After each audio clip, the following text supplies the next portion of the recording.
Hello, my garden friends. This is Jersey Shore Lisa from MyNJGarden.com, and I hope you are all having a wonderful Thanksgiving day. I'm getting ready for my family to come over. I cooked today, so the turkey is in the oven, the sides are prepped and ready to go. I don't think I've ever been this prepared for a party at my house. But I actually used some sweet potatoes that I grew in the yard this year, and I hope everyone really enjoys them. I hope you have a great time with your family or however you're celebrating this year. I just wanted to give you a quick overview of what my garden looks like right now as it's kind of going to sleep for the winter here at the Jersey Shore in zone 7B, 7A, 6B, around that borderline there. A lot of stuff is going to sleep, and I've planted some new things this year, so we're gonna see what that looks like come spring. This is the meadow strip in the front, which is doing a great job at stopping the erosion that happens as water cascades down this sandy hill. It's really, you can see this really nice crisp line from the street sweeper months and months ago, because sediment has not gotten past this kind of riparian zone of a strip, and it was filled with flowers this summer, and I think it's going to do even better next summer. I've tucked in some perennials too, so I can't wait to see what this looks like next year, but I've been told that it's a good idea to let it be over the winter and then in very early spring to mow it very high to give everything a good start for next year. So, and I've put down a bit more seed now in the fall, wildflower native northeast mix, and then we'll mow it in early spring and we'll see what comes up. I'm very happy with it so far. This is the Nanking cherry. We have bearberry. Bearberry is a native subshrub.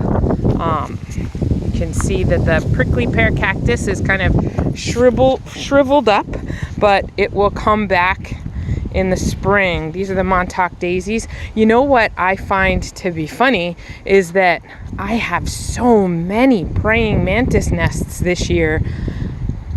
And I didn't know they were there until all the leaves dropped. So it's really astounding. I know that I've found at least a dozen in the yard this year, and I've never had that many before. And I actually found two that are the native praying mantis, the North Carolina mantis. So I'm really happy about that because I don't ever recall seeing those before, those nests before. So join the party. I'm glad to have you.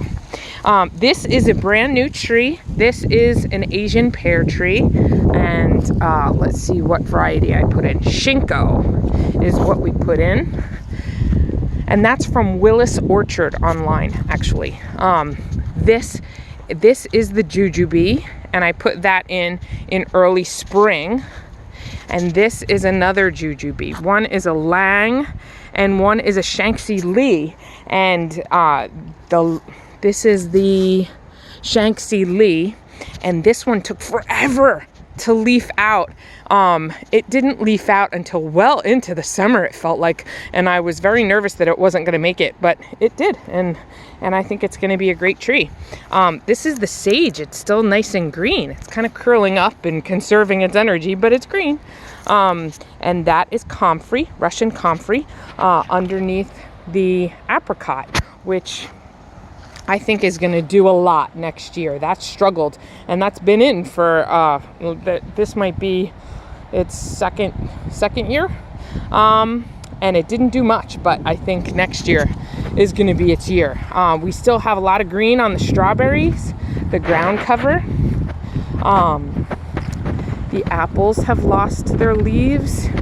I didn't realize that I've never grown lupine before, and those lupine down there are staying green. They're not upset by the cold at all. This is a high bush cranberry, and I did cut back the bee balm. I'm trying to leave a lot of the perennials up for the wildlife, the birds, over the winter, but I did cut back the bee balm because that gets very scraggly looking, and it kind of, it's prone to mildew. So I don't know if cutting it back will help that or not, but we'll see. I like it the way it is. I did cut back quite a lot of this big elderberry too, because it was just kind of overwhelming the space and shading this pear. So hopefully in the spring, this pear will get a lot more sun before the elderberry really fans out and covers it up again, and it will shoot up taller than the elderberry, and then I'll have that sun exposure that I'm really looking for in that space. The pawpaws are looking great, and this one is the one that has the most buds on it already. I can tell that I'm gonna get a lot of flowers on this one, and I'll show you what those buds look like. Hopefully you'll be able to see them if I can get up close. Can you see that? Let's see. Maybe you can see. So that's pretty obviously a bud. It's much bigger than a regular leaf node. But on my other pawpaws, here's one, I see no buds yet. And I feel like I should. So I don't know if we're gonna get fruit next year. Here's another pawpaw, and you can see some of the mantis nests. There are like 3 or 4 right on this tree alone. But they're really all over the yard. And let's see what else. This is a hellebore, and I put it in early spring, and it flowered for such a long time, and those leaves have not died back or anything. I think that's going to be a terrific addition, and I want to get more. I love them.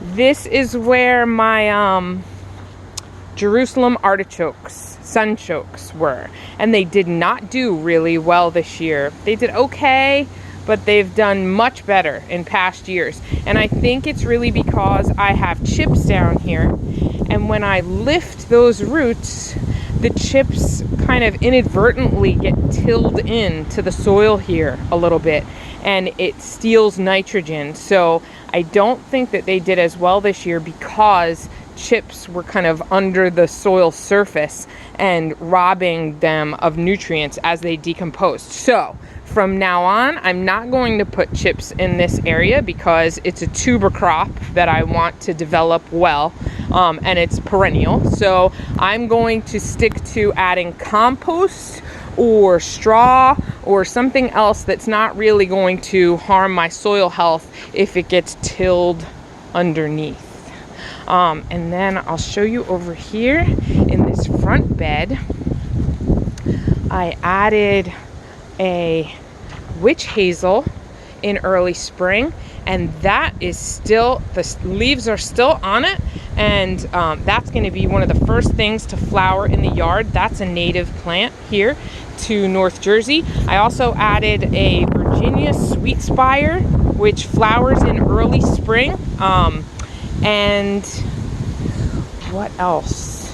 And a wild geranium is new this year, so I just put that in the fall. We've got lots of asters around the yard, and this is the rain garden. The rain garden just did so great this year, and it's got such beautiful fall color. There's still a bit of green in there, some strawberries down low, and the turtle heads still have some green on their leaves, but they're gonna give up soon.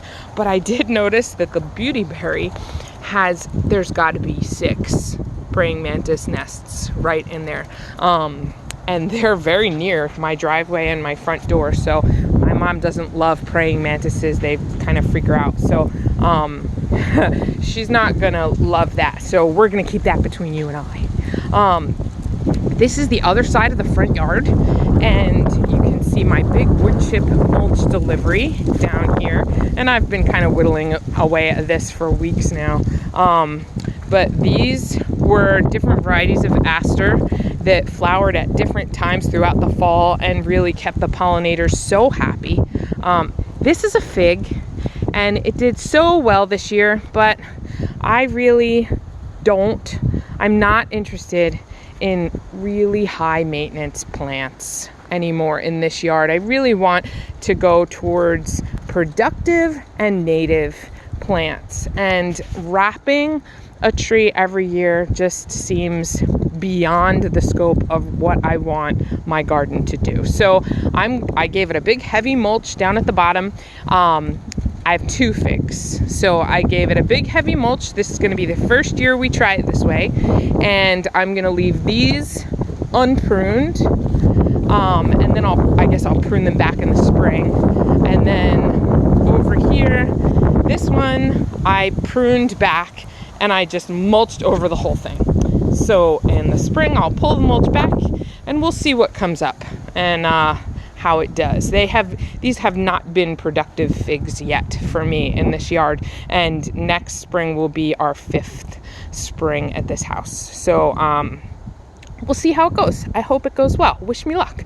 These are my raspberries, and I pruned them all back last month because I had a lot of dead canes. And this is my asparagus, which I haven't done anything with, as you can see. This is a dwarf pomegranate, and it's on the south wall of the house, and it's up against the wall, and I'm hoping that it has enough sun and heat that it comes back in the spring and its roots stay happy. If not, it's been nice knowing you. It was potted up until now. It really likes it up to zone 7. It should survive. But if it doesn't like this spot, it doesn't belong in this yard, as far as I'm concerned. And you can see my fire pit here is filled with mint. And this was where I grew my sweet potatoes, and Malabar spinach was kind of all vining through that bed. And in this bed, I plugged in some garlic a little while ago, and I always have escarole and some beets and things coming up in this bed. I also had cardoons this year, so we'll see if they are going to be perennials or if I'm going to have to replant next year. And I think that that's a good sized little video, a little fall tour of MyNJGarden.com. And I hope everyone has a wonderful Thanksgiving, and I'll show you what's going on in the backyard in the next video. And I've got great plans for next year. I have projects in the works, and I am so excited to share them with you. So please leave me a comment and subscribe to the channel and like the video, and have a wonderful holiday. Okay, bye everyone.